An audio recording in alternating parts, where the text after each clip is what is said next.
All right, so welcome to Intuitive You on Oneness Talk Radio. This is Abby Gooch, and I am so glad you are here this morning or afternoon or evening, wherever you are tuning in.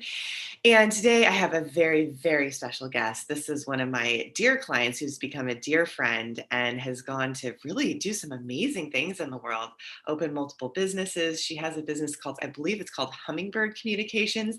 I just know it has hummingbird in it, which is amazing because it's all about the soul of joy. And that's just really who she is. This woman has such a huge heart for children, for adults, for just people all over the world. And she has been through a lot in her lifetime. And I'm just so honored to be able to call her a friend and to have her as a guest. So, Lee, welcome. Thank you, Abby. Wow. There's first for everything, aren't there, huh? Absolutely. Your intuition puts you right where you need to be. Oh my goodness. Okay, well, yeah. Hi, welcome everybody. So Abby is amazing. Intuition. Like it's an interesting word that has a lot of connotations in different circles. How do you describe intuition? Are you asking me? I am. So intuition is that inner knowing, right? So I often, as you know, talk about it as a gut feeling, but it's really centered in the heart, right? So it has to move through, I call the tunnel of love in our hearts, because when we connect to each other, in the whole world from our heart, we are in love, we are in presence, we are in that universal oneness. And then from that place, our gut can guide us like a compass, right? So it can kind of say, hey, go here or go there. But the first step is really to move into the heart. So to me, your intuition is really your soul embodied, right? It's that highest aspect of you that just knows the way. It knows your highest potential.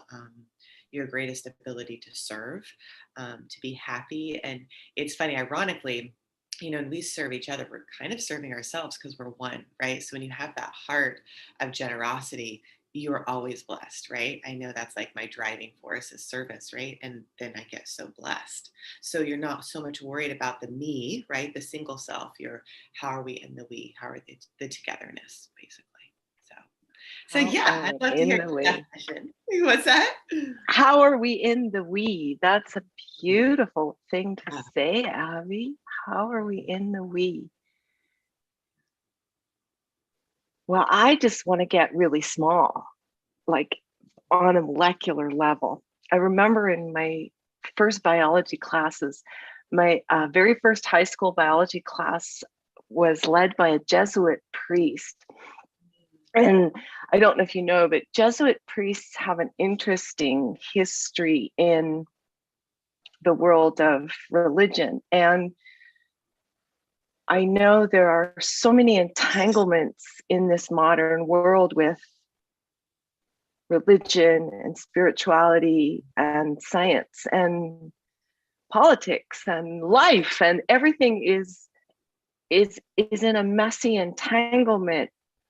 And my first biology teacher taught us about the amoeba, the single-celled amoeba, right? Which is an organism that contains its whole life in one cell. And that cell has energy, it has intelligence, it has life. And so therefore that life force is its intuition. That intelligence, that natural intelligence is its intuition. And it cannot function like a human being that's made of trillions of different cells, all states of matter at the same time.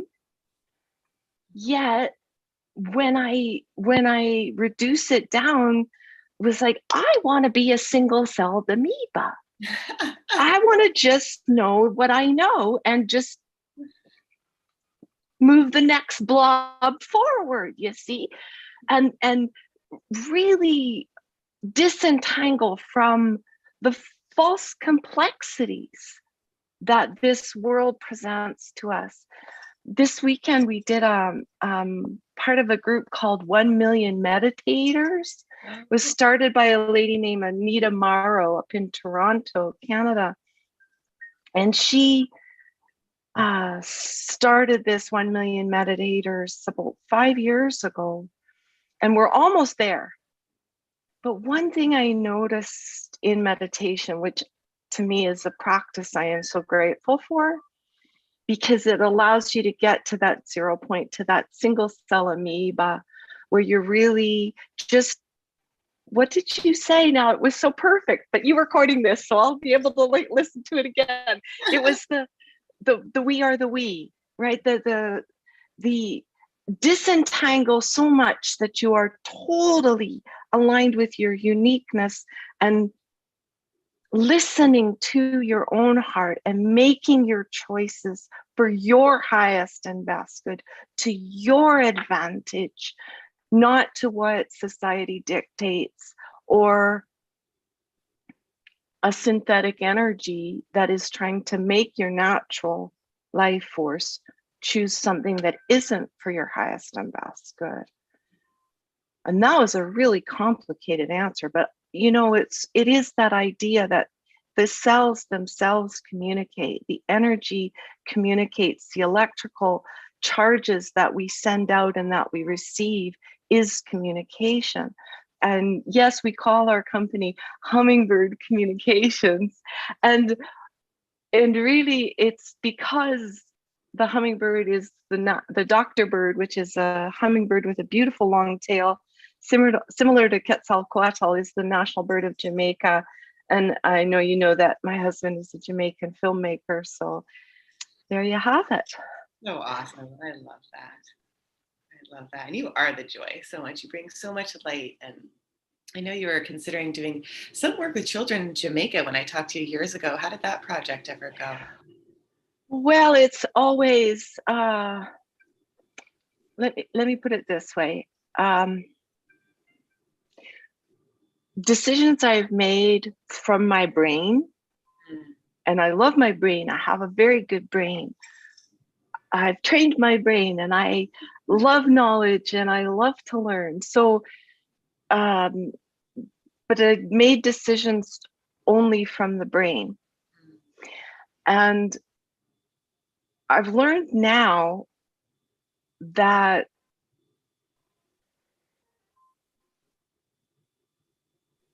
the energetic work that's required for transformation on the global scale that we've been talking about since we met cannot be accomplished with the brain because it has a certain amount of force. There's a certain amount of force if we only act from the brain. And I suppose you could say, in my world, my brain is like my masculine and my heart is like my feminine. So, and and my brain is like my dad. Like, he was a real thinker. He was a super global thinker. I mean, he had these massive ideas, and he was born in the 30s and lived through the 50s. And so he had a very patriarchal, very sexist, very dominating type of way of doing things. So and again, to say, okay, so if my mind is my masculine, my heart's my feminine, then my gut is like my power, right? That's where my power is. And when those elements of myself were separated, so I was acting only from my brain. So, to long story short, no, we did not get the schools off the ground. We started in January of last year. We filmed our first Echoes of Jamaica show, and it was a teaching show. So everyone involved learned how to run the cameras, learned how to set the lights, learned how to set a stage, learned to learn lines, learned to deliver lines. So it was really a lot. Learned about costume. It was a lot of fun. But the connection didn't quite get made. We did meet the Prime Minister of Jamaica on the trip home. Wow. And then so we haven't been able to go back to Jamaica and really start the project. And we call it Studio Schools. And my dream is to have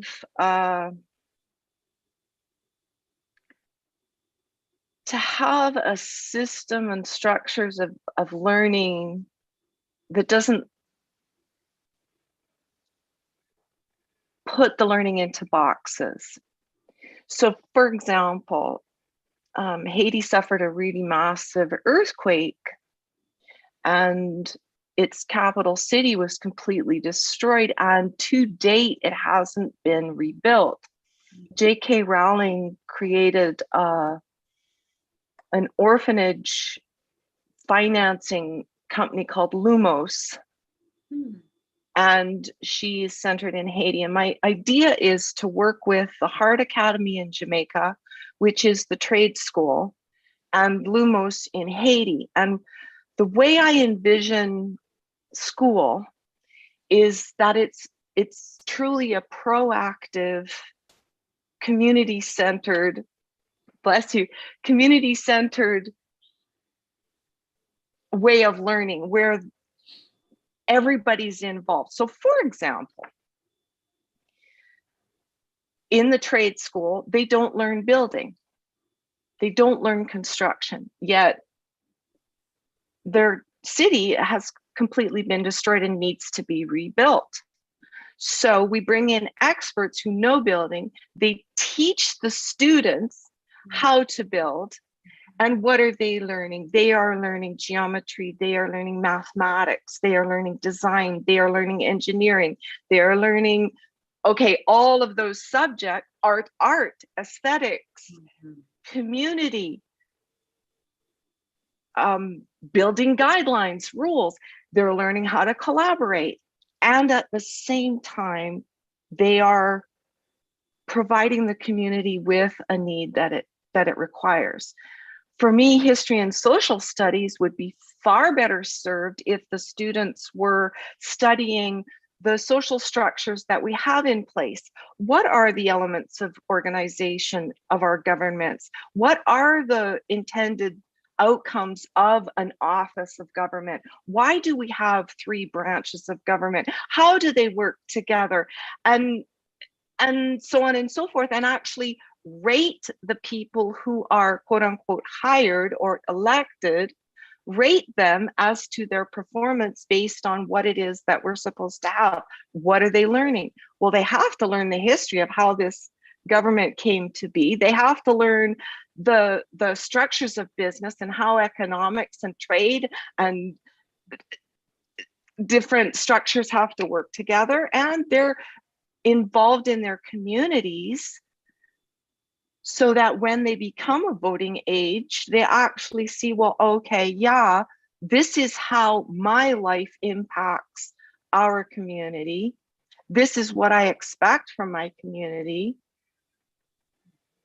And they're all learning and growing, and our communities are proactive, because the isolation of our schools, of our teachers, of our classrooms, of our thinking, of our social structures has led us to a world that is very disconnected and discombobulated in so many ways. And then, what are the choices we have? Well, let's go to war because I just lost $10 million in that deal with Alibaba and his 40 thieves. I mean, I don't know. It's also ridiculous the way it's set up. And wouldn't it be much more exciting if we were learning and active at the same time? It seems to me. Yeah. Well, I love that you just shared your dream and how you've been taking steps toward it. And I guess I really just invite everybody to tap into their heart, to move into their center, that deepest place of connection of, what your dream is, where your heart is calling you, and where you feel prompted to move your feet and your being and really share the light that you are. I know that, sometimes it can feel scary, and the frequency of love is the absolute highest frequency. So that's why when we make decisions from our heart, we are in alignment with our intuition, with our highest self, right? So as you were talking, I mean, I had a couple flashes. So as you know, I used to live in Oregon. I had this beautiful place by the river, and I'd go running. And I remember one of the times, I think it was around the time that I knew that I was working with you, Lee. And I was like, I had this inspiration to get my boyfriend at the time a massage. And I didn't have the money at the time because things were just tight. But I'm like, I love this person so much. I really, really, really want this for him, right? So my heart of love, wanting to do that for him, within 2 hours manifested a new client to pay like $200 for a session, which more than took care of his show. And even the move out here was love for somebody else, right? Like love, paved the way for thousands of dollars at that point, right? Like it kept growing. And the principle was the same. When you're coming from the heart, your love, it makes all the connections that need to happen for your dream to come true. Right? I mean, Oneness Talk Radio came on that connected us with the orphanage, that we're building out with and working with the kids. And we're so lucky there. Normally they don't even let us videotape, but they're like, it's okay because if everybody wears their masks, you can, So things that wouldn't normally happen. Miracles open. And that's the power of love, right? So, whatever your dream is, even if you don't think there's a way, it doesn't matter because there is. Your heart knows. So exactly like you've experienced, and I've had times where I'm like, oh, well, I should do this. And I follow that thought. And it's like, well, that didn't work. It's so disconnecting from who we really are. Because if you think about even our body, I mean, the chakras, right? The lower three and the upper three, they are connected at the heart. And our physical body, the very center of our body is actually our heart, right? So it's kind of fascinating when you think about, how intuition works. It's fueled by love and the action that's taken. I keep seeing this little phrase that says everything with love. And when you're like moving in that flow, the world continues to open. So I just invite everyone listening to open to your heart, open to the miracles available, really in every moment. And it's kind of like love never fails, like our first class in the program is the foundation of love, because anything that's built on love will sustain. It just will, because it's the most solid force. And if something comes up against it, it'll eventually brush off it once you figure out what it is. Like I got hit with those energies you were talking about, energies that aren't really you, and actually just worked with another client in Canada. And this is so cool. So out of the blue, like last week, I get this call from the student I hadn't heard from probably 4 or 5 years. And she's like, my daughter wants to talk to you. Her intuitive child was like, I need to talk to Abby. It was just amazing. And I needed to talk to her too, right? But her daughter is just incredible. And so, you'll be sent people at the right time when you're in that frequency, right? And it was around like getting the COVID test and everything, all this weird stuff. I was like, okay, keep on your purpose of helping kids, right? In that moment of me saying yes, she emailed. So you'll get confirmation when you're moving in alignment, right? And it'll feel good.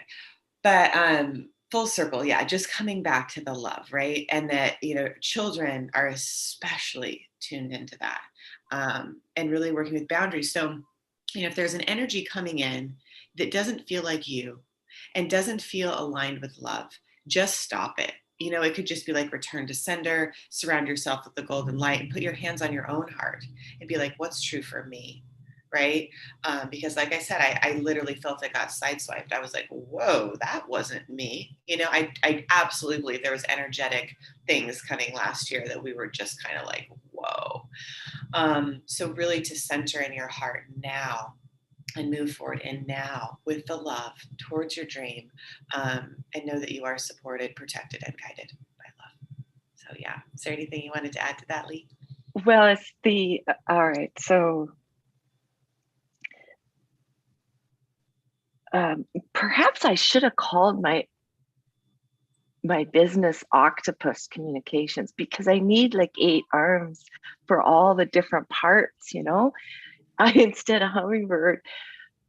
One of the areas that I met some people when I started my doctoral degree on transformational learning, which was, this is what I've learned in 30 years of teaching public school.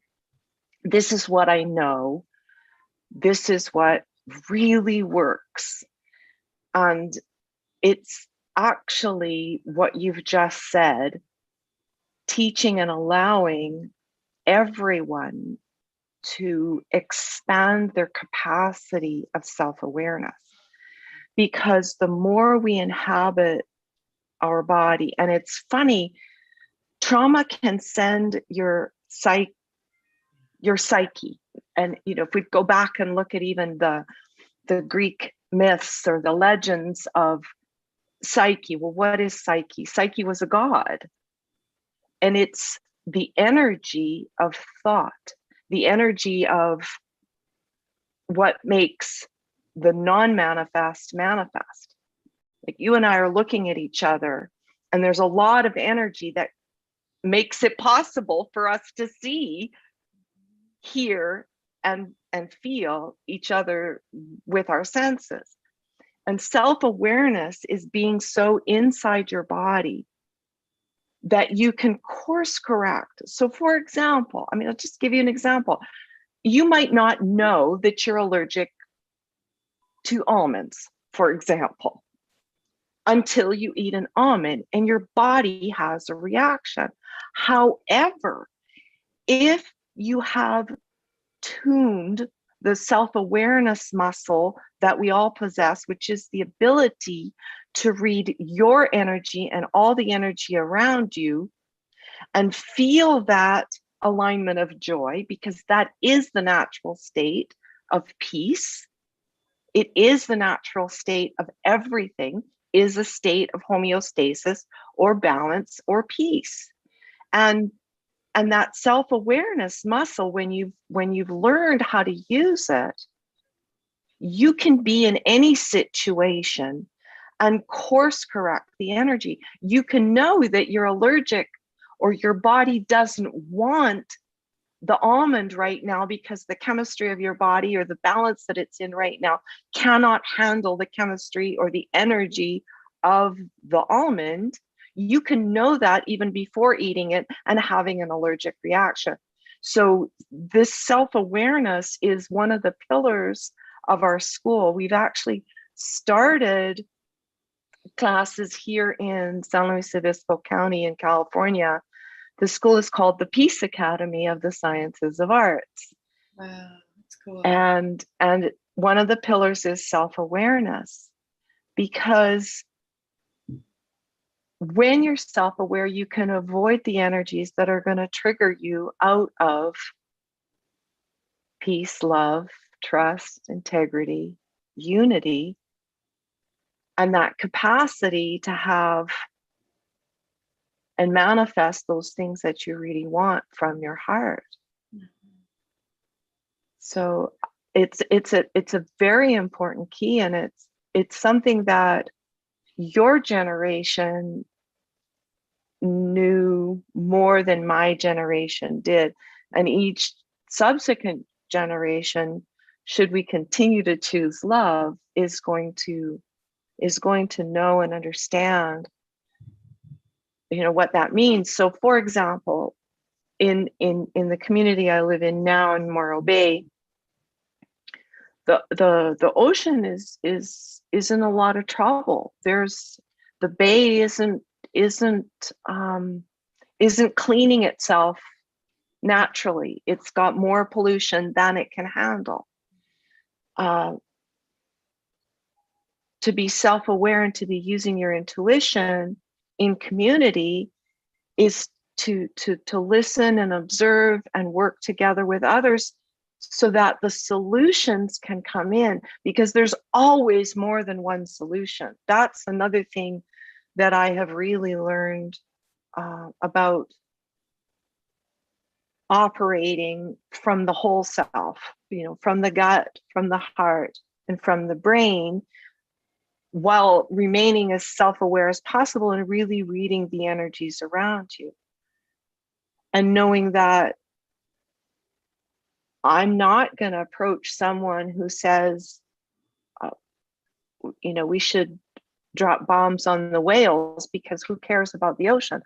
And I'm not even going to have conversations with them, because I know that their knowledge, their set points are so disparate from where I'm at that we won't be able to communicate clearly.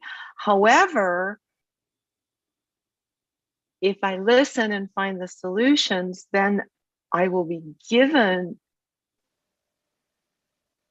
methods or ways to communicate with those people whose eyes and hearts are shut to what I might have to say, but I can approach them from a way where they can actually hear me, and we can put our energies together towards solutions that are future thinking, not just, like you said, me, and mine. Yeah, totally. And I mean, I think you're going to attract conversations from your heart, right, to people who are on the same wavelength, right? So you're probably going to attract people that want to save the ocean, right? So it's like you're going to have those people come in and have those conversations.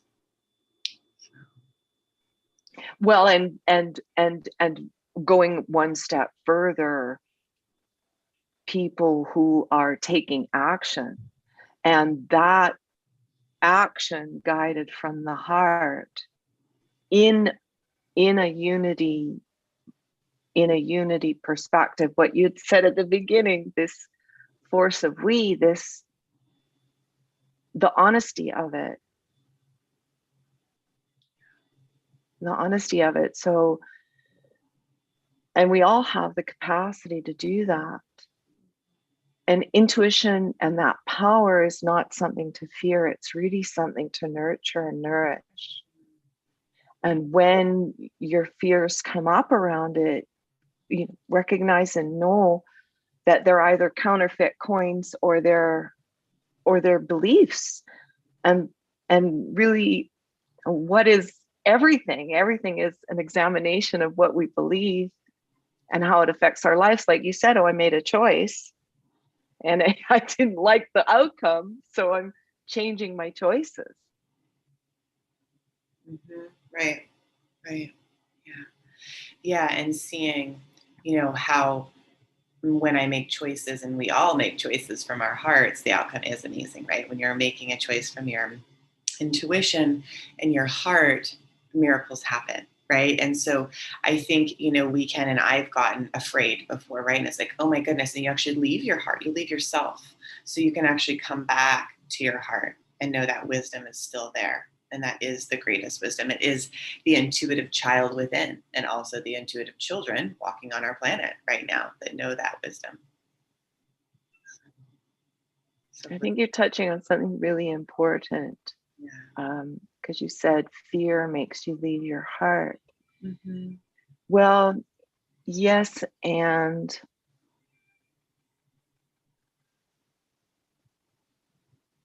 I might say it actually just creates a belief, or it triggers a belief, an unconscious belief that you weren't aware of. And so, I mean, even fear is a belief. Yeah. Right. However, the traumatic experiences that generate those beliefs, those are something that I feel learning and experiences with others that create safety and that create opportunities to tune into the solutions and then take action that then creates new beliefs. That to me is a forward motion that I am nurturing at the moment. That's a creative, not tool, but muscle, I suppose, a creative muscle that I'm learning to really strengthen right now. and to be able to face what is, recognize the trauma and the horror that it's created, and the fears and the belief systems that get solidified, and work to help soften those belief systems so we can attract these solution energies that are more creative, more beautiful, more compassionate, more kind, more healthy, for all of us, for all life, you know? Yeah, I love that. Again, coming back to unity, and I do believe, yeah, we are together in it, right? Like we're all connected, and there's something you can say that's now helping somebody else that, is so much more beneficial than just sitting alone. So there's definitely a community aspect.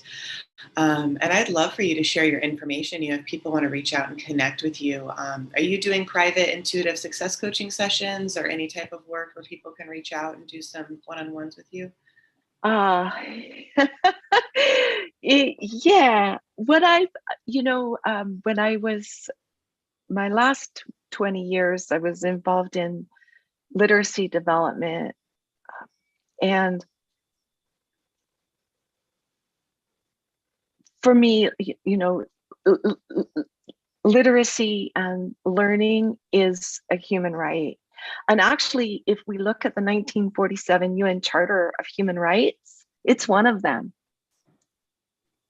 So I'd like to call myself a literacy coach. I work in so many different ways. So if somebody were feeling stuck in a trauma, if they felt like they had a trauma that they needed to work through that was causing them to feel a hardened heart, or that their heart, they didn't feel safe to open their hearts, I can help. I have several different modalities that I've learned the last couple of years. And it all boils down to energy. Einstein said the future of medicine is energy. So if you want to improve your health, if you want to improve your wealth, and if you want to improve your happiness in your relationships to yourself, life, and others, yeah, we can do something. Connect at leecollver.com, leecollver.com. That's my email. That would be the easiest way. I have a live show that I'm doing twice a month as well. And I'm going to be starting some programs with the Sophia Code by Kaya Ra. And that's an exploration into your direct communion. And that's for people who are really interested in being a stand for their spiritual freedom. It takes a lot of courage to do that. So yes, and I'm Yes. teaching theater. So there's all sorts of things I can do with people. I've got a class called Kindergarten for Grown-ups where we use theater arts and writing to get in touch with that inner child and, chip away some of the calcium buildup on our heart. So it's a little bit softer and more fluid and more open. It's beautiful. I know that you had sent me a way that they can get access to your show. Do you want to just share the link where they can go online to get that? I could, I want to. You're welcome to type it in the chat. I'm not sure if everybody can see the chat. So I've just put in our school, and donations are always welcome. And my show splits its donations between whatever the person I'm interviewing, the charity of their choice. So when I interviewed Dee Wallace, all of the funds went to Save the Children at Christmas time. I know for you, it's your Costa Rica and Thai orphanages that you support. My computer's not cooperating. It's actually the one in Ecuador, but that's okay. Yeah, I think they can Oh, see, Ecuador. Okay. I think they can see this one, Lee. So Peace Academy. So that is, and here's, Is that, yeah, is and we can get access to your show? no, that's just for the school, so they can see what we're doing. They can see the structure of the school, the way we teach curriculum is there. Our first and only live summer that we had a week with high school students, and we actually practiced what I attempted. So we went to the refugee camp in Jordan. We met with the Secretary General of the United Nations. We met with the mayor of Slough. We met with all of the environmental groups, and each of the students created a project. So one of them had a project where he was working with a young woman in the Ukraine, and it was just after the time when Russia had invaded the Crimea again, and there were so many Ukrainians dying in the war, civilians, not soldiers. And so he was working with them and another boy from the Amazon when the Amazon caught fire. And so they were creating grassroots groups, young people groups. Another one sent the Equal Rights Amendment to the one state that was holding out, and they got the Equal Rights Amendment passed in that state. So now it's just a question of getting the Senate to ratify it, and actually women would have equal rights to men, finally, in this country. Anyway, put the landing page for Conversations with Love in there as well. So the first one is the Peace Academy. That's the structure of the school. And I don't know if you know, Marianne Williamson was running for president at one time, and she created a whole part for the Department of Education, and she called it the Department of Children and Youth. And it was to create what she called palaces of learning. And that, to me, defines the purpose of school completely. So if anyone's interested in knowing more about our philosophies and how we run schools, and it's based a lot on the Reggio Emilia method and Montessori. It's very experiential. And also another theory that educators may know, constructivist. So you're actually constructing your knowledge and then building it because you're sharing it. It's a shared inquiry. So you're constructing your own knowledge and then you're sharing it, and that expands it, just like we did today. Thank you, Abby Gooch. Of course, that's beautiful. So I think everybody can see the chat, but her website is https // mail chi .mp /2caf 587 cdcb /conversations with love to inspire joyful action. So beautiful. So I'm pretty sure everybody can see that chat because I made it available to everybody. So yeah, I recommend you checking that out and following Lee on her show and just getting to know about her and how you can be more involved in her school. And also, just that trauma work sounds amazing. I know I've experienced a lot of trauma, so I think that's a very valuable thing to offer people. And I'm sure they can just, chat with you via email, set up an intro session with you and get started. Yeah. That would be wonderful. I really appreciate that. Thank you, Abby. I didn't expect that. You're in your heart. It's the way it works.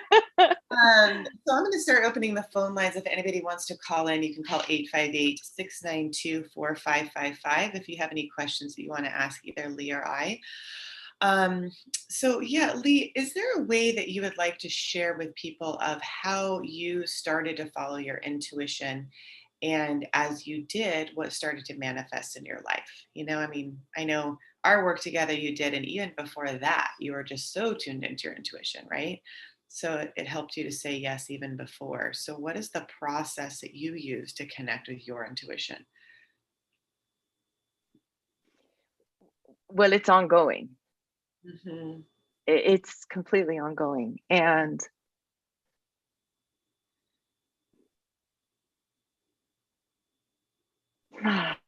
wow, that's a really loaded question.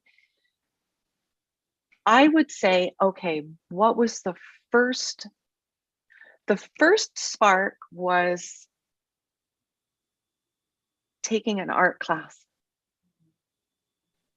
And I was just feeling very stuck in my life. I was feeling very dull, very gray, very dull, very uninteresting. I wasn't, things weren't, it just, I felt so off. I didn't feel connected to others. I didn't feel connected to my family. I didn't feel connected to myself. I was probably in a really big depression too. I was probably depressed and not very hopeful. And what started it was a book by Julia Cameron called The Artist's Way. And it's a book that took you through a series of exercises to get in touch with your creativity and to start building again. And then so then from there started the morning, what she called the morning pages, where you would write stream of consciousness for 3 pages. That was your job. And then from there, so that led me to the Chopra Center's 21-day meditation challenges with David G. And so then I learned how to meditate. And so that, each action led to a step that allowed me to expand and find the courage to face what was causing me to be so depressed and disconnected and uncreative. And to recognize that it really is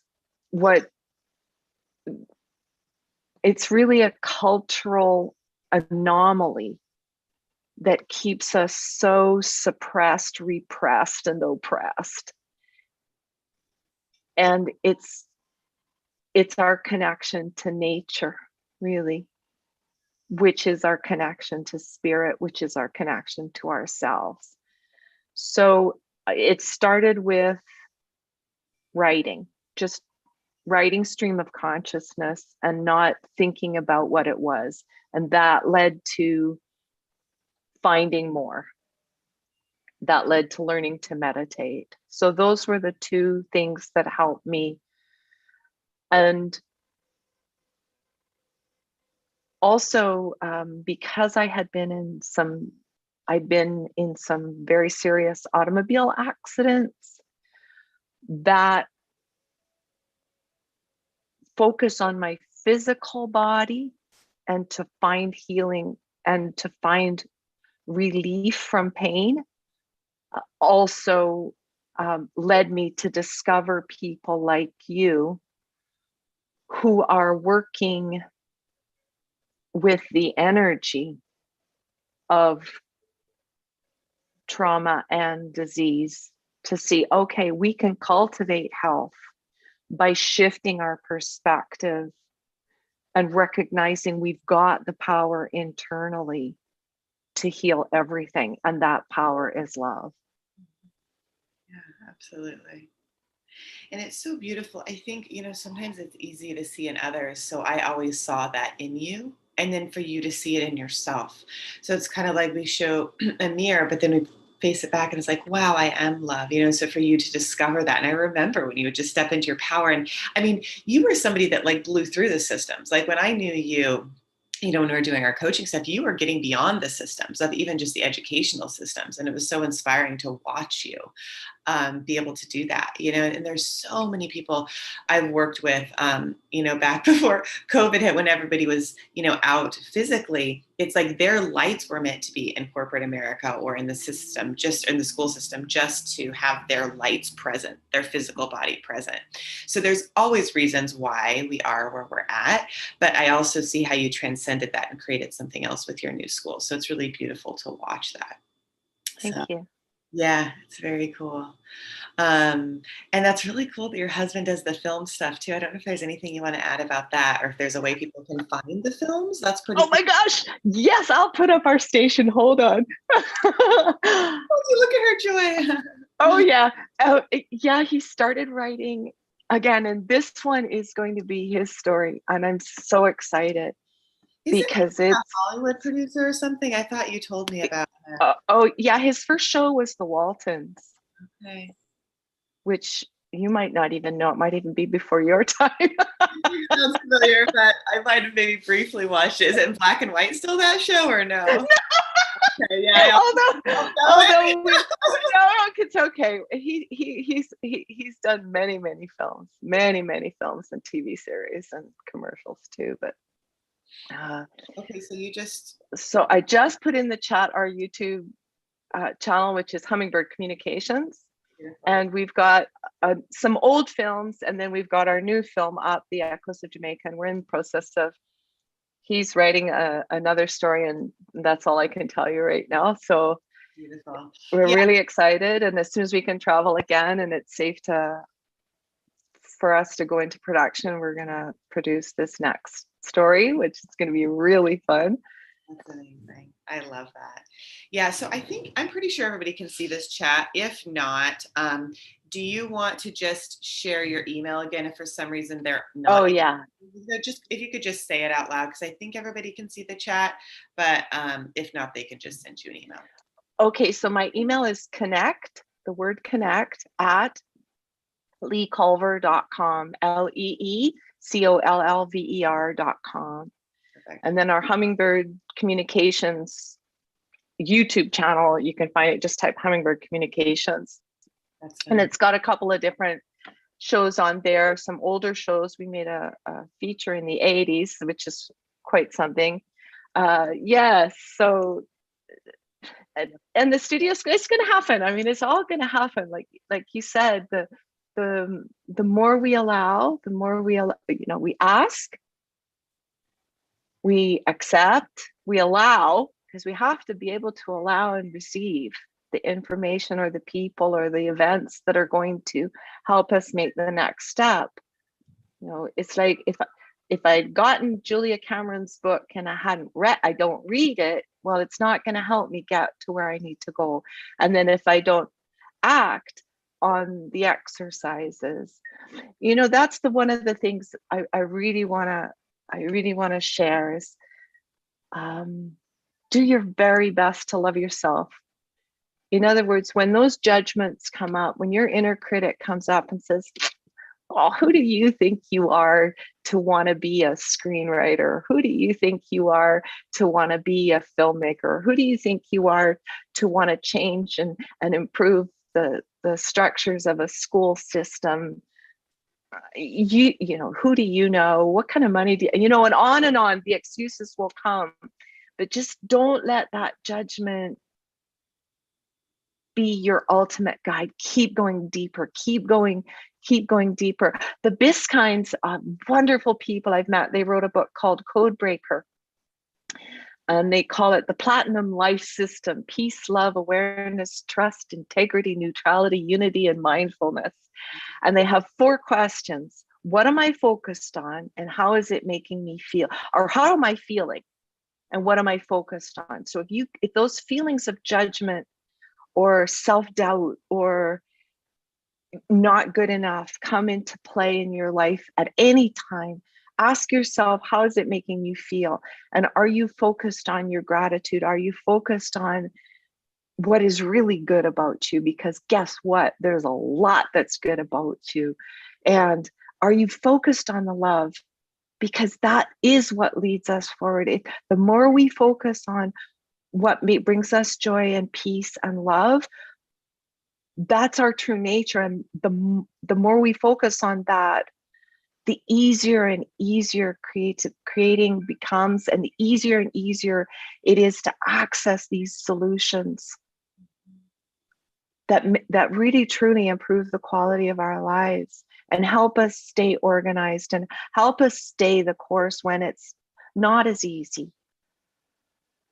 Yeah, I love that. So beautiful. So well said. I love it. Let love lead the way. It's so beautiful. I love it. So beautiful. Wow. Yeah. I was curious, I think we have about 10 minutes left. If you want to guide us through like a trauma release. So anybody that might be experiencing fear or hardness of the heart, like my heart wants to do this, but I feel afraid and it triggers this trauma or whatever. There's maybe like a 5-minute exercise where people could soften their hearts and feel the resistance of fear starting to just kind of fade away and let that heart wide open, feel safe in the expanse of love's embrace. Well, the first thing I would do is 10 jumping jacks or 10 push-ups. That's the first thing I would do. Or get out your jump rope and just jump. Or spin. Spinning is another really good one. If you're in the northern hemisphere, you spin clockwise. And if you're in the southern hemisphere, you spin counterclockwise. And literally, this is a Sufi thing. And you just put your thumb in front of your hand, and you just go around, and you go around in increments of 11. And the first time you do it, go, spin 11 times and then hold here until everything settles down. And then, move up to 22 and 33. And ultimately you want to get to 111 spins. But if you're feeling physically heavy, do something movement. Like you said, you went for a run in nature. Do something where your body can move. Go for a swim. Do some jumping jacks. Stretch, but move, really move. And then, or even shake. You can do that you can shake in a bathroom if you don't have any privacy, just shake. So let's just do it. Just, stand up and let's just shake. And then I'll lead you through a little meditation to kind of just get the fear out. So just stand up, just shake, gentle shake. Let your hands go. Just let your body shake. Let it move. In through the nose, out through the mouth. In through the nose, out through the mouth. In through the nose, out through the mouth. And then take a big breath in.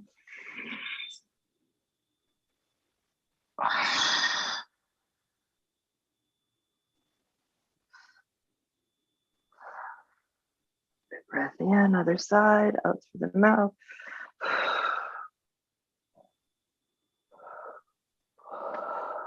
And whenever you're ready, just let your eyes close. And take a few deep breaths. And just allow yourself to feel your body in the chair. Let yourself feel where your body's breathing. Can you feel it in your tummy? Do you feel it in your nostrils? Do you feel your chest move? Just allow your body to breathe however it wants to breathe. And just notice it. Just notice your breath. So already just in a few deep breaths, you can feel your body relaxing, feel your shoulders dropping, feel your spine aligning, feel your organs just softening. Just allow it to happen. And allow your feet to be flat on the floor and your hands just resting lightly, palms up in your lap. And just notice your breathing and just be right here this second.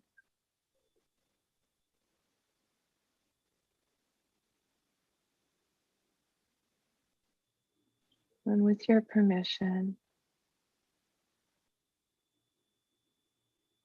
ask your body to create this beautiful ruby red grounding cord that's as big as your, imagine the circle around you, just totally holds you and it goes all the way down. And if you feel anybody tugging at you or asking for it, just hand it to them and make yourself another one. But let this ruby red grounded cord go right into the earth. And just kind of take your awareness into your heart center. And just breathe in that place and imagine something that makes you feel joy.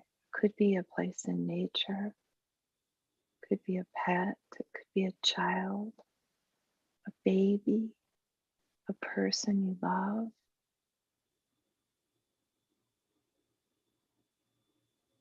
Just feel what it feels like to feel pure joy. And then just send that feeling through that grounding cord to the earth.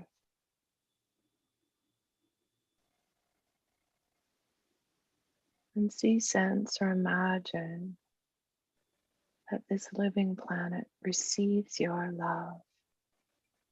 Allow yourself to feel that connection.